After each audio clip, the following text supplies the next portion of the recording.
My name is Susan Hayden, and I live in Oakville, Canada. I'm an artist, and I find a lot of inspiration in nature. But I wanted to experience a different kind of landscape, so I decided to go to Arizona. I was also having kind of a rough time in my life, and I thought it would be a good idea for me to get away and have some time on my own. Arizona is located in the southwestern United States, and it's well known for its spectacular landscapes. One of the reasons I went to Arizona was because I knew that I would find a great deal of natural beauty there.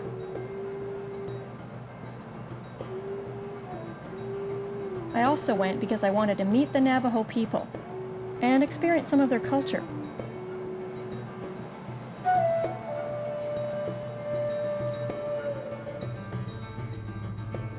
I landed in Phoenix, capital city of Arizona, and met my Navajo guide, Leon Skyhorse. Leon took me to see Canyoun de Chelly. It has a great significance to the Navajo people. They estimate about 1,000 people live in this canyon at its peak around 1100 AD. Wow. This canyon was originally inhabited by the Anasazi people. They were even here before the Navajo came. This is Canyoun de Chelly, and this is the second largest canyon in the world next to the Grand Canyon. Yes, it's the home of the Diné people, the Navajo people. This canyon is the only national monument in the United States where the National Park Service doesn't own the land in the canyon. This land is owned by the Navajo people. Wow. This is nice. Sure is. Do you feel a strong feeling every time you come here still? Very spiritual place here. It's wonderful. So some of our mythical stories, they evolved here, not only here, but we look at the whole earth as being sacred. Everything is holy around us. The land, the people, the homes, even ourselves, our mind, our bodies, our soul, our spirit, who are children of the holy people. I like that. I agree with that. Yeah, very that's much so. the way it is, yes. Yeah. It's awesome. It's home to the indigenous people. And this land was set aside by the Creator for the indigenous people of the Northern Hemisphere. And we use everything here for medicine, all the plants, all the leaves, the barks, the roots. They're used for either a food source or for medicine. Even the Navajo women, they use it in their dyes. Just shows how far we've moved away from using what's available to us, and you're still doing it, which is great. Yes. It's very beautiful. And this is fabulous. Yeah, it's a sacred place. Sure is. I love the play of the green against the orange. Oh. Well, this is all sandstone here, and there is over 2,500 archaeological sites within the National Monument. That's what I'm excited to see. Yeah, we'll see a lot of pictographs, petroglyphs, and some ruins. Great. Very beautiful here. Great.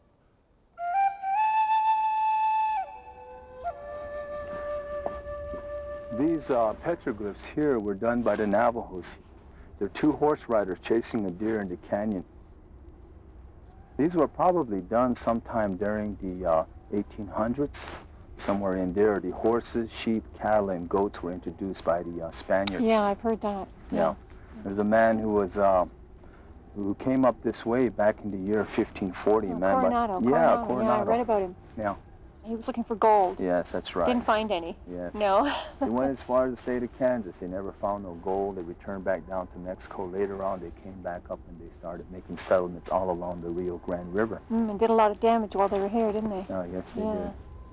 In 1540, Spanish explorers looking for gold were followed by Europeans who colonized this area and forever changed the life of the Navajo. We have some Navajo rock art back here. These are Navajo charcoal drawings. One pictograph showed a war scene between the Plains Indians and the Navajo. You can actually see spears, shields, and even some Indians who were on their knees holding guns they'd purchased from the white man.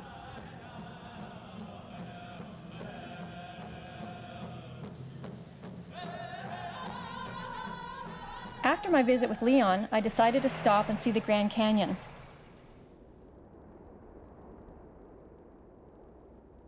When I was climbing down that cliff into the Grand Canyon, I looked over my shoulder and I saw that mild drop behind me, and I thought I was crazy to be there.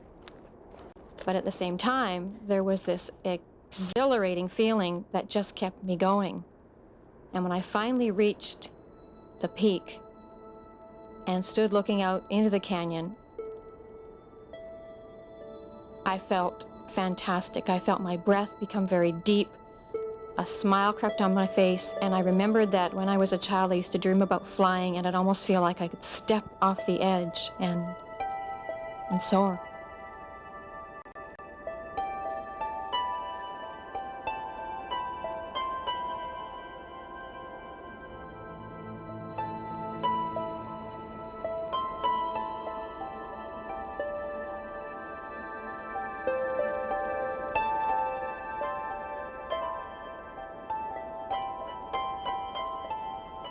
There was such an uplift and an overwhelming sense of freedom, I guess, that it was fantastic.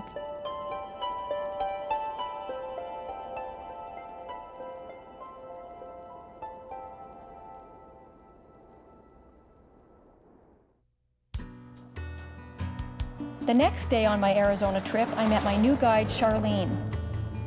I was going to spend a few days with her at her mother's ranch. As I was traveling in the Jeep with Charlene, I was very much looking forward to meeting her mom, Helen, because I heard that she ran hundreds of acres of land all by herself. I couldn't believe that a woman of 70 was able to do all the things that Charlene talked about. Things are passed down within like the girl's side of the family. So would the land be passed down through the family as well? Oh yeah, but the thing is we don't have no private ownership of the land. The only thing we own is the houses we build out here. Oh, so this is all just part of the reservation, like communal property, so? The Navajo mythology teaches us that we emerge from the earth. So whatever this earth has to offer us, we all use it. And so you can't say this is my land, because how can you own your own mother? Oh, yeah. Does she drive that big truck over there? Yeah, that's just like a car to her.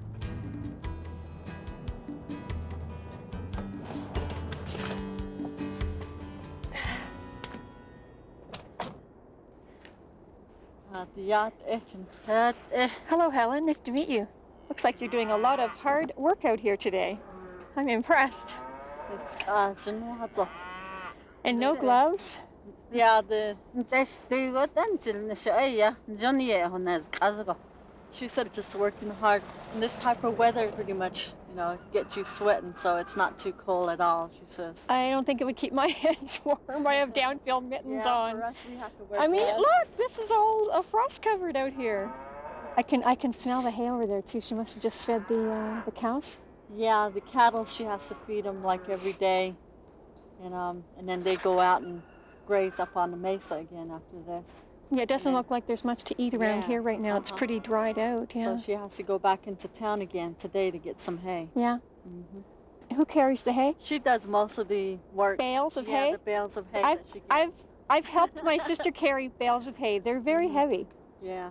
In the winter, she says she spends a lot of money, mainly on hay, to keep her livestock in good health. And do they barter a lot? Like, would she barter a cow for something else? The cattle is like having money in the bank. Yeah.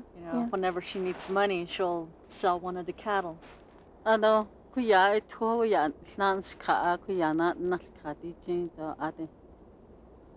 She says today she's going to go down to the well and for water, as for the cattle, and then probably for the sheep too. Oh, maybe we can go down there with her. Yeah. Probably beat on the ice for the cattle and the sheep, so that way they can drink the water from there. God. So that's all in a day's work. Helen, you're tough. You're a tough lady, Helen.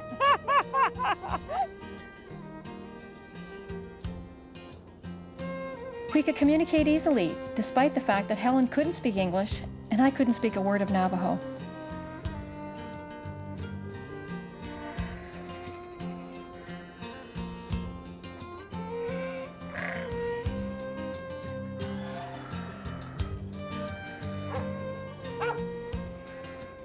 As we walked with the dogs, as they herded the sheep out towards the mesa, Helen told us that she carries a case of dog food on her shoulder 10 miles every day to take to the dogs while they're herding the sheep alone up on the mesa.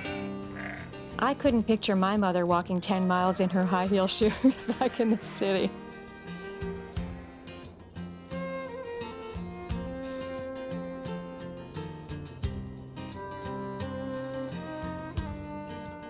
Charlene told me we'd be seeing an old hogan, which is a traditional Navajo home. Helen raised 5 children in this hogan. It has a dirt floor, no running water, and no electricity. Wow. This was built back about 40 years ago. How many people used to live in here? 7. 7 people? My God, it's so tiny. Yeah, to us this is pretty big. Then? Enough room. Yeah, back then. Not As now. Kids, yeah. Yeah. Ask your mom if she has any sentimental feelings coming back in here.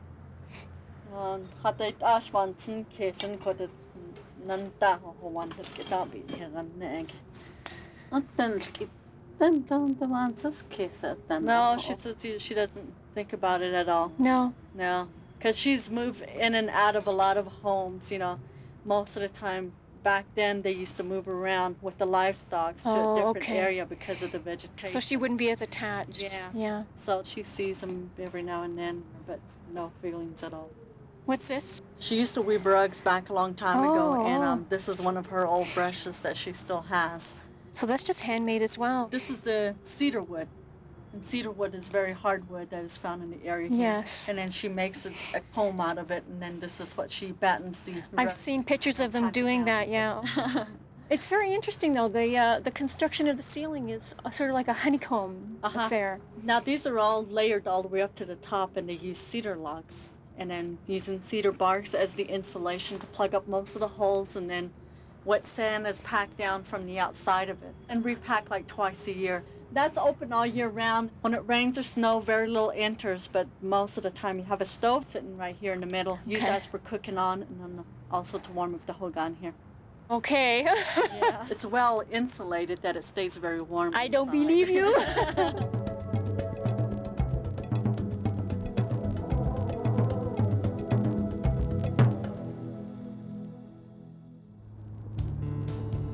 Another day we returned to Helen's ranch, and I had an opportunity to meet Ernest, her son, who was visiting from Gallup, New Mexico for a few days. He was the closest I came to feeling that I met someone from the Old West with his cowboy boots and silver buckle and My lasso. brother Ernest. Hi, Ernest. Hi, you look like you've been working. His wife Rita. Hi, Rita. Nice to meet you. And who's this little guy? It's Matthew. Helen asked Ernest to take the cows out to graze on the mesa, so I went along with him. Can you use this? Do you know how to do it? Yeah, I've been kind of into rodeoing Really? back in my younger days. So what did you do in the rodeo? I tried roping, but I didn't get nowhere with that, so I went into bull riding. You rode bulls? Yeah. Really? Oh, God. And that was pretty exciting. Well, you guys were my Fun. heroes when I was a kid. So why did you give that up? Too hard I on the got old smart, body? I think. Oh, you got smart. Yeah, too hard on the old body. Yeah. Oh, yeah, those yeah, falls are Every deadly. time you hit the ground, it started to hurt, and then I said, I don't think I need to do this anymore. Now, would you learn to do this just naturally, like I would learn to ride a bike or... Yeah, Something out like here that, it is, yeah. yeah, because most people have livestock, like I said, and young boys, you know, they just get into it. They just do it. So it's not just the Old West, it's the New West, too. I mean, you're still Yeah. doing the things that Oh, yeah. I saw in the movies Yeah. way back when I was a kid. Yeah, because even my mom used to rope. She's amazing. She ropes when she wants to catch one of the sheeps. She grabs one of these ropes and. We're going to call her Supermom for sure, God. Wait till I tell my mother she thinks dancing is hard work. Okay, let's see kinda- what you can do with this rope. So let me see. So use about a loop this size and make sure wanna lasso me? these are in order here. You want to lasso me? I don't know. There's a technique here. Okay, I need a cow. Okay, Yeah. let's. Let's go. Oh, I love it.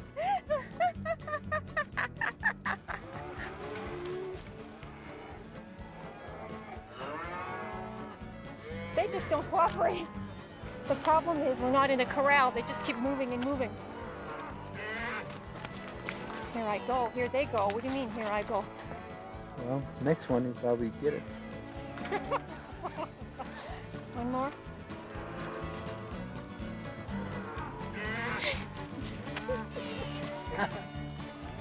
Well, maybe I could learn to weave instead. Oh yeah.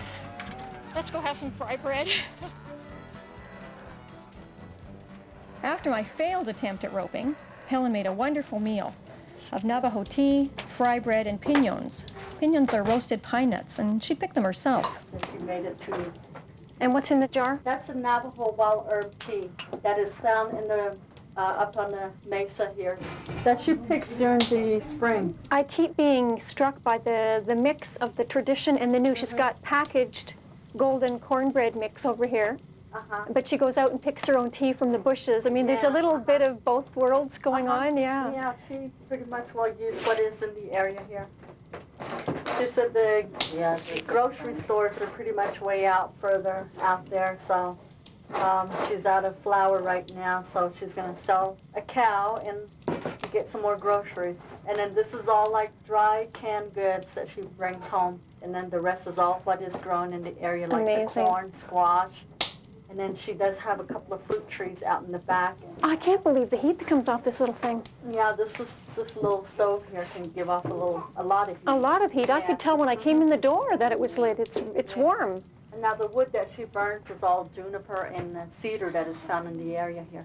I noticed there was a smell around the house outside. I could tell that it was a wood burning smell. Yeah, from a fire, yeah. Smells nice. And who cuts all the wood? Usually, one of the boys will come home on the weekends or so, chop all the woods for her. Oh, the one thing that she doesn't have to do by herself. Yeah. I can't believe she can actually do a dinner for a whole family in this little tiny grill. I have a hard time doing it on my 4-burner stove. Here's a piece of the bread. Ooh. Like to try a piece? Ooh, candy. Thank you. Always cornmeal? Now, so when does she use the stove? Because I notice there is a regular stove too. That's pretty much when we all come down and visit, and we use the stove. You use the stove. We use the stove, and we don't use that one here. Now, in a few days here, the kids will be going back to school, and she'll be, by herself again after the vacation or the weekend's over. So she spends a lot of her time up here all by herself then? Yeah. Does she have a telephone? She don't have a telephone. When she needs anything, she just drives into town. You don't worry about her being all by herself up here? Not really, no. No. But I think she pretty much worries about us than her worries about him. Typical mother. Sounds like popcorn. Hey, that was the pinyon that is found in the area here. Oh, pine nuts. It comes out like every 4 or 5 years or so. Oh, that's all? Yeah. No wonder it's so expensive. It comes out every 4 to 5 years, and it depends on how much rain we get out here. You're going to roast them and then? She's going to roast them, yeah. And then some people put salt in it, salted pinyon. And just eat them like a nut? And then just eat it like it's sunflower seeds that we have. Yeah. Oh, so you take the shell off? Yeah, you take the shell off, break it open, and then the nuts are cooked. Most of the time, she'll pick pinyons to snack on when she's out there herding sheep. Oh, it's hot. I think after you walk 5 miles to find your sheep, you should get to have a treat.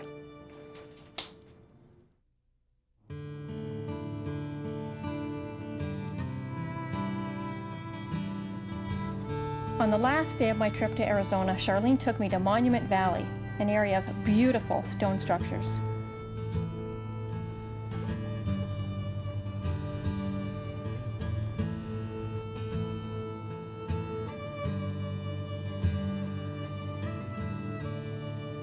There was a very low mist that was rising up from the monuments, and as it moved away and the sun hit them, they were so huge and permanent and overwhelming. It was like God was there. And I don't believe in God.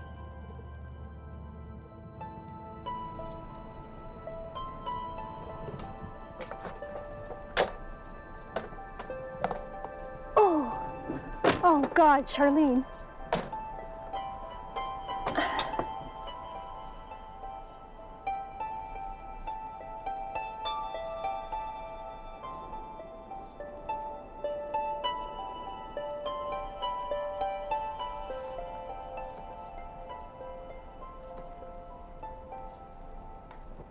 Oh God, this is fantastic. Thank you for bringing me here.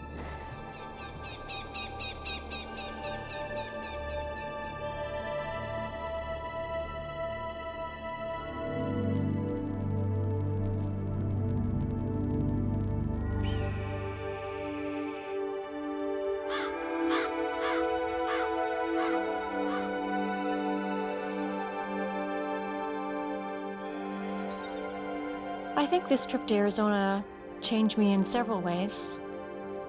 I realized even more that people are people, and for instance, Helen, who spoke no English, and yet we had no trouble establishing rapport and having a really good time. Second of all, I love nature, and I've always been moved by it, but I never realized how profoundly I could be affected by things like Monument Valley, Canyoun de Chelly. And I was still amazed at the profound effect that seeing these huge monuments had on me.